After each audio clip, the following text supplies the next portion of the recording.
Good morning. Please be seated.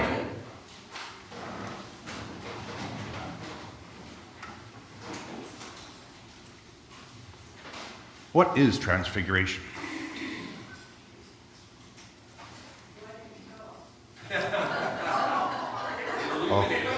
All three of our readings today highlight a Transfiguration event. There is no end of discussion about these passages, like most things in the Bible. And there are those who take the literal route, and there are those who take a more metaphorical route. And the Episcopal Church, being as the Episcopal Church likes to be, tries to encompass both approaches. The via media, the middle way. So the Episcopal Church wants these scriptures to be a place where differences of interpretation can be taken, looked at, studied, argued over, and then an agreement can be made to agree to disagree. Welcome to the Episcopal Church. So, what is Transfiguration? We have Moses in our Exodus reading coming down from the mountain with the skin of his face shining. In the second letter from Peter, we have the author giving us a first-hand account of those things that he witnessed firsthand. Remember that this reading, this letter, was written long after the event that he describes. And we have Luke's version of the Transfiguration, where while Jesus was praying, the appearance of his face changed and his clothes became dazzling white. We don't get a description of how his face changed. That's left to our imagination. But the translation of the Greek word egastropon, which is the word used to describe his clothing, what happened with his clothing that is translated dazzling white. This word only appears 3 times in the Bible. Here, in Ezekiel, and in Daniel. And in each of those times, it's better translated as a flash of lightning. A flash of lightning. I like to think of it as, I'm going to date myself. Do you remember the bedazzler? That you would bedazzle your clothes with? Be shiny? Be shiny? That's good to know. I don't want one. But if we think about lightning, it's blindingly bright and quick, and it leaves an after image on our eye, right? Which can make ordinary things look extraordinary. And those images can stay with us. They can be seared to us somehow. So we know Jesus was praying, and then something happened, and was witnessed by Peter, John, and James. And after it was over, they kept silent in those days. What is Transfiguration? We know that for Jesus, it was both a spiritual and a supernatural event. God pointing at Jesus, highlighting Jesus' divinity. But how do we make this event relevant to us today? What is Transfiguration? A friend of mine, I'll call him Alex, not his real name.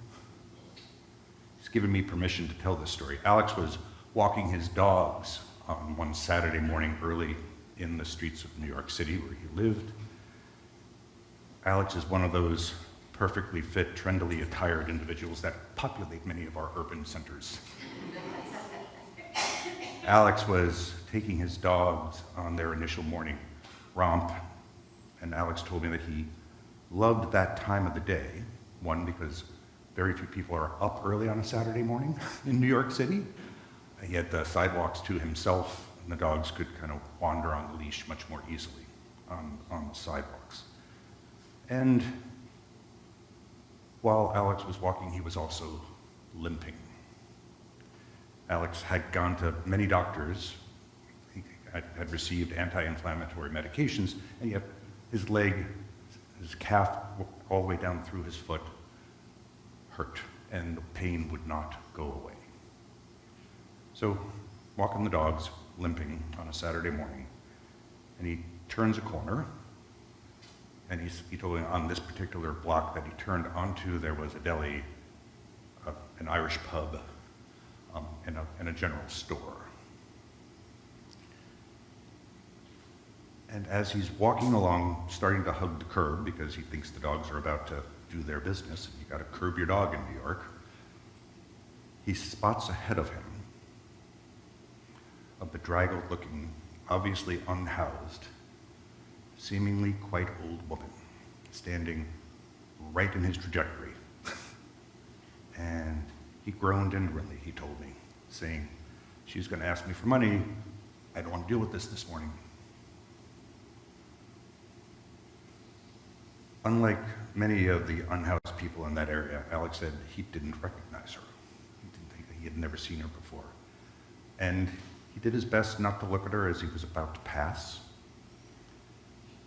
And as he was passing, she said in a very soft voice, "Can you help me to that doorway, please?" And he looked up and looked at her, and he said she had the most piercingly dark, moist, and intelligent brown eyes he had almost ever encountered, and was immediately drawn to her. And without thinking, he said, "Well, of course." He put the leashes in one hand and gave his elbow to the woman. He surprised himself, he told me. She placed her dry, calloused hand on his arm, and they made their way across the sidewalk very slowly, her leaning on him and him limping. She got to the door. She said, "Thank you." He nodded, turned, and walked away. He was shaking his head, he told me, as he walked away, thinking to himself, that was very strange. I've never helped someone like that before. Why did she need help? Why didn't I talk to her? He told me his mind was simply a jumble of questions, and about halfway down the block, he also realized he was no longer limping. And he stopped dead in his tracks. He said he felt blinded, frozen, as if lightning had struck nearby, with an image on his retinas, and that image being that woman's eyes. He turned around, tugging the dogs, and went back to the deli to see if he could find her, because he wanted to talk to her.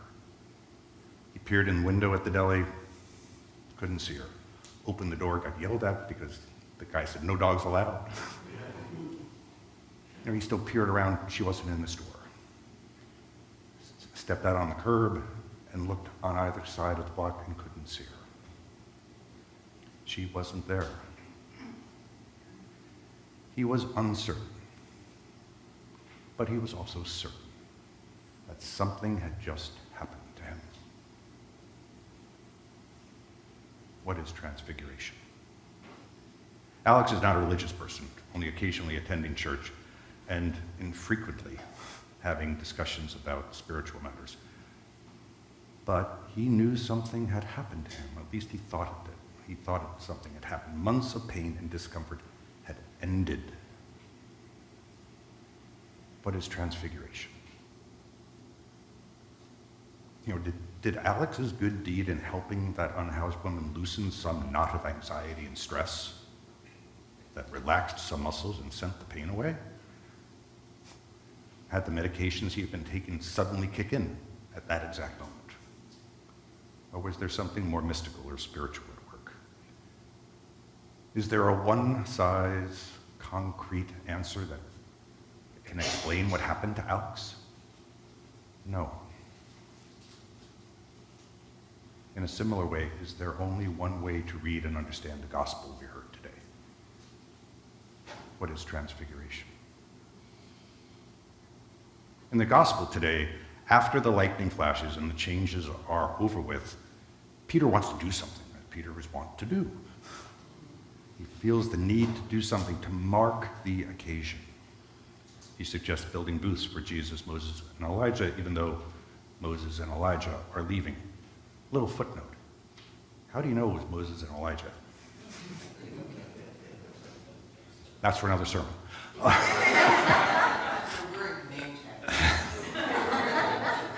Peter wants to dwell there. He wants to dwell there to extend the experience. But then a further experience happens where the cloud descends and a voice speaks, "This is my son, the chosen, listen to him." And the cloud lifts and Jesus is there alone with Peter, John, and James, and they leave in silence, not talking about it. That is transfiguration. We are being asked to look at this event that happened in Jesus' life and wasn't reported or discussed at the time, and reflect on events in our lives that have changed us. Although we didn't, or we may not have realized or understood them at the time that those events happened, that we were changed because of them. We are called to ask ourselves as well if we are stuck, if we are stuck in a moment. Are we simply stuck in that blindingly bright lightning flash and unable to move forward? My friend Alex took a long time to share that incident with the unhoused woman with me. He is different now. Not a Bible thumper, but in true Episcopal fashion, sitting in the back of the church, he is trying to live into the tension of the idea that something radical happened to him that day. Or perhaps something radical didn't happen, and his body simply relaxed. And he got better. He said it depends on the day. Interestingly, he did find a small Episcopal church nearby that he attends frequently, working in their soup kitchen a couple of times a month. I think he's still looking for that woman. But I believe also that he's been transfigured. Transfiguration happens to everyone. And not every transfiguration event is like Alex's, or one that was witnessed by Peter, John, and James. The small, everyday experiences and encounters with each other, seeing Christ in our neighbor, can be transformative and can lead to transfiguration. And I think all of us here at St. John's are being transfigured all the time. All the time. In small ways and large ways. In ways we cannot really see or appreciate while they are happening. Those transfigurations can also occur in ways that are just so big as to make them almost impossible for us to understand at the moment. And we need to reflect and to pray and to try and understand for both those types of experiences, the large and the small. Peter, John, and James needed the cross on Calvary, the resurrection 3 days later, and a good deal of time to pray and reflect after that to really begin to understand how they were transfigured on that day on the Mount with Jesus. Remember that although Peter wanted to build something, to stay there, to get stuck there maybe, he didn't. He kept on the journey.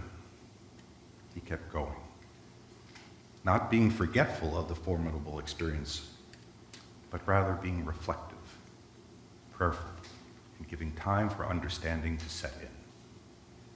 And understanding to help explain the images seared on his retina from the lightning emanating from Jesus' clothing. Jesus modeled this behavior for us. Remember, Jesus was praying on that mountain when his countenance changed.